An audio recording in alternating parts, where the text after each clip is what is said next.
For today's Demon of the Week, we are going to look at a very interesting character who envelops both malevolent and benevolent characters, Pazuzu. Welcome to my channel. You are entering the world of magic and mysticism with your host, Lee W. Johnson. Keep the lights on and help improve the channel by becoming a supporter for just $2.99 per month. Hit the join button. Alright, so starting with some correspondences, colours, green, black and brown, elements, apparently all four of them. Direction is considered to be north, although I would consider the aspect of the four winds, or bring that into play, and therefore replace Pazuzu in the west or the southwest. Incenses, dragon's blood, nagchampa, white sage, garden sage, patchouli. Not sure about white sage. Yeah, I suppose so. So in the realm of ancient Mesopotamian mythology, Pazuzu stands as a mysterious and complex figure, a demon with a dual nature that has captivated the imagination of scholars and enthusiasts alike. Revered and feared in equal measure, Pazuzu's presence is deeply embedded in the rich tapestry of Mesopotamian religious beliefs. This deity has left an indelible mark on history, transcending the boundaries of time and culture. So having a look at some historical roots, Pazuzu's origins can be traced back to ancient Mesopotamia, a cradle of civilization situated between the Tigris and Euphrates rivers. The earliest references to Pazuzu appear in Sumerian and Akkadian texts, dating as far back as the 2nd millennium BCE. In these ancient writings, Pazuzu is often depicted as a malevolent deity, associated with the southwest wind and harbinger of storms, droughts, and pestilence. Pazuzu is frequently depicted with a distinctive appearance, an amalgamation of human and animal features. His most recognizable features include a fearsome canine face, eagle-like talons, a scaly serpentine tail or phallus in some depictions, and 4 prominent wings. This fusion of disparate elements emphasizing Pazuzu's role as a formidable force. Now, Pazuzu's dual nature is a striking aspect of his character. While he is undoubtedly a malevolent force, ancient Mesopotamian cultures also believed in his protective qualities. Pazuzu was often invoked as a countermeasure against other malevolent spirits, particularly the demoness Lamashtu, who was thought to prey upon infants and pregnant women. Amulets and talismans featuring Pazuzu's image were widely used as protective charms, believed to ward off evil and ensure the well-being of the wearer. The ambivalence surrounding Pazuzu reveals the complex nature of ancient Mesopotamian belief systems. It highlights the nuanced understanding that these societies had of the otherworldly realm, where deities and demons could embody both benevolent and malevolent aspects. Pazuzu in popular culture, despite being rooted in ancient history, Pazuzu's influence has transcended the confines of Mesopotamian mythology. His character has found resonance in popular culture, making appearances in literature, art, and cinema. One of the most notable references to Pazuzu is found in William Peter Blatty's novel The Exorcist, which was later adapted into, as we know, a groundbreaking film. In this context, Pazuzu is portrayed as a demonic entity possessing the young Regan MacNeil.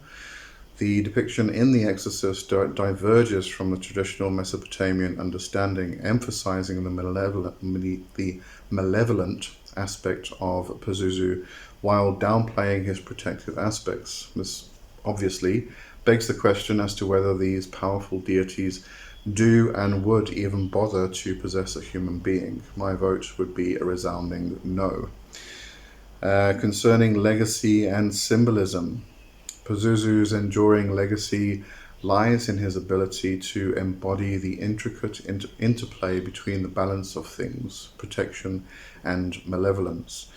The demon's iconography has persisted through the ages, transcending the boundaries of ancient Mesopotamia and finding a place in the collective human consciousness. The symbolism associated with Pazuzu speaks to the perennial human fascination with forces beyond our control. In Pazuzu, we find a representation of the capricious and unpredictable nature of life, a force that can both threaten and protect, embodying the duality inherent in the human experience. Let's have a bit more of a look at Pazuzu and Lamashtu.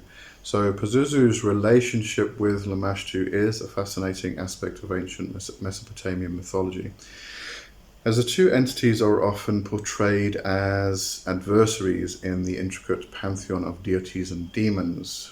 Lamashtu, a female demon, is commonly associated with the harming of children and pregnant women. She is depicted as a fearsome creature with a lioness's head, donkey's teeth, bird's feet, and taloned fingers. Pazuzu, on the other hand, is often invoked as a protective deity, particularly against the malevolent influence of Lamashtu.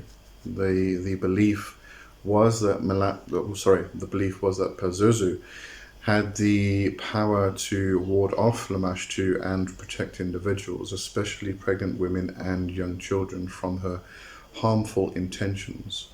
This protective aspect of Pazuzu is highlighted in various artifacts, including amulets and talismans, where his image is featured prominently as a means of safeguarding against Lamashtu's malevolence.